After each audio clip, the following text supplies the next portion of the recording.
घाटी से पंडितों का पलायन शुरू, कश्मीर में लौट रहा 1990 का दौर। नमस्कार, आदाब, मैं हूं हफ्सा बानो सिद्दीकी और आप देख रहे हैं हापुड़ हलचल।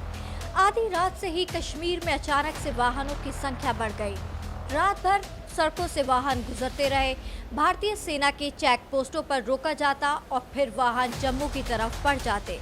किसी को कुछ समझ नहीं आ रहा कि अचानक ऐसा क्या हो गया कि रातों रात घाटी में चहल पहल बढ़ गई। सुबह होती है, देखा जाता है कि शहर के कई इलाकों से घरों में ताला लटका हुआ है। कुछ मकानों को छोड़कर एक किराना की दुकान में भीड़ लगी हुई है। दुकानदार का नाम है संजय भट्ट। संजय भट्ट जी जल्दबाजी में सामान तोल रहे हैं और ग्राहकों को वहां से जाने के लिए कह रहे हैं। दरअसल ये फिल्म का स्क्रीन प्ले नहीं बल्कि लहूलुहान होती घाटी की रक्त रंजित तस्वीर है। वो भागने वाले लोग मौत के डर से कश्मीर से भाग रहे हैं। संजय भट्ट की दुकान पर लगी भीड़ जल्दी से जल्दी सामान लेकर वहां से भागना चाहती है और संजय भट्ट खुद आतंकियों का शिकार ना हो जाए, इसलिए ग्राहकों को भी जल्दी से भगा रहे हैं। कुछ महीने पहले देश में एक फिल्म सनसनी की तरह फैली। इस फिल्म का नाम था the Kashmir files. Kashmir files की कहानी आग की तरह फैली और फिर थिएटर में भारी भीड़ उमड़ी। भावनाएं चरम पर थीं। थिएटर के अंदर ही जिंदाबाद मुर्दाबाद के नारे लगने लगे और लोगों के भावुक होने की तस्वीरों से सोशल मीडिया भर गया। फिर लोगों के अंदर एक गुस्सा पनपा और 1990 के दौर को याद करने लगे। याद ही याद में यादों का कारवां सड़कों तक आ गया। फिर मांग हुई कि कश्मीरी पंडितों के साथ जघन्य अपराध किया जिन लोगों ने, उनको सख्त से सख्त सजा दी जाए। बाद के कुछ दिन बीत गए मगर फिल्म की दुनिया से अलग अब उसी कश्मीर की अलग अलग तस्वीरें लोगों के अंदर गुस्सा पैदा कर रही हैं। दुर्भाग्य तो देखिए, हमारे अपने देश में ही अपनों को अपना वतन छोड़ना पड़ रहा है। साल 2022 में एक बार फिर पलायन का मुद्दा जोर पकड़ रहा है। एक बार फिर घाटी के लोग अपनी जमीन छोड़कर पलायन कर रहे हैं। अपना घर छोड़कर जाने का गम उनके चेहरों पर आसानी से पढ़ा जा सकता है।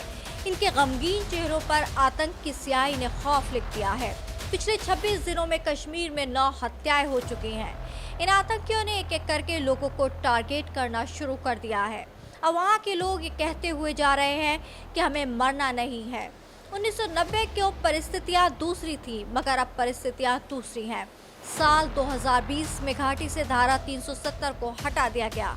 कहा गया कि इसके बाद स्थितियां सुधरेंगी। सरकार की तरफ से बयान जारी किए गए कि कश्मीर में सब कुछ सामान्य हो रहा है मगर हालात काफ़ी खराब होते जा रहे हैं। आतंकियों ने अब घाटी को छलनी करने के लिए अलग तरीका निकाला है। ये आतंकी अब बड़ी बड़ी राइफल के साथ नहीं बल्कि छोटी पिस्टल माउजर के साथ टारगेट किलिंग शुरू कर दी है। अब इसका जिम्मेदार कौन होगा? कश्मीर के हालात कब सुधरेंगे? क्या बाकी सभी राज्यों की तरह कश्मीर हो पाएगा? हमारे बच्चों का भविष्य यहाँ क्या है? घर से निकलने में भी 100 बार सोचना पड़ता है। कभी कभी तो इतनी फोर्स देखकर लगता है कि क्या हम अपने ही मुल्क में हैं? अनगिनत सवाल लोगों के जहन में उबल रहे हैं मगर जवाब किसी के पास नहीं है। 2 जून यानी एक दिन पहले ही राजस्थान के विजय कुमार को गोली मार दी गई। वो बैंक में मैनेजर थे।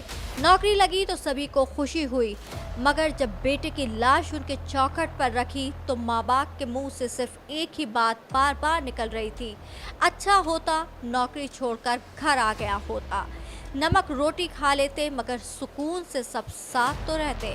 विजय कुमार की शादी 3 महीने पहले ही हुई थी। क्या मालूम था देश के जिस हिस्से को जन्नत कहा जाता है वहाँ की दशा किसी दोज़ख से कम नहीं है।